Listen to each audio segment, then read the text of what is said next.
పొంగులేటి శ్రీనివాసరెడ్డి గారి శాఖలు చూడండి. రెవెన్యూ శాఖ, సమాచార పౌర సంబంధాల శాఖ. ఇది కాకతాళీయంగా జరిగిన వ్యవహారం కాదు. నేను దానికి కొన్ని ఆధారాలు ఇస్తాను మీకు. ఈ ప్రభుత్వం అధికారంలోకి వచ్చిన వెంటనే వాళ్ళు మొట్టమొదట సంతకాలు చేయాల్సిన ఫైల్స్ ఏమిటి? 6 గ్యారంటీలు.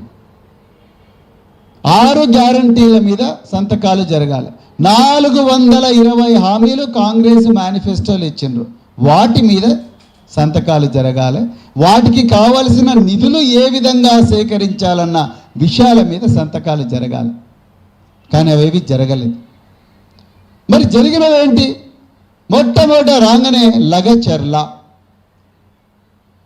బల్లులు కూడా గుడ్డు పెట్టని భూములను 100 సంవత్సరాల నుంచి రాత్రింబవళ్ళు గిరిజన బిడ్డలు వాళ్ళు కాయకష్టం చేసి నడుములు వంచుకొని మరి పాములు గుట్టినా తేళ్లు గుట్టినా కొడవళ్ళతోని గడ్డపారలతోని వ్యవసాయం చేసి ఆ భూములను చదును చేసుకుంటే పోతనే దాదాపు 2000 ఎకరాలు 3000 ఎకరాల భూములు ఫార్మాసిటీ అని తన అల్లుడికి సృజన్ రెడ్డికి కట్టబెట్టడానికి లగచర్ల భూముల దోపిడీ.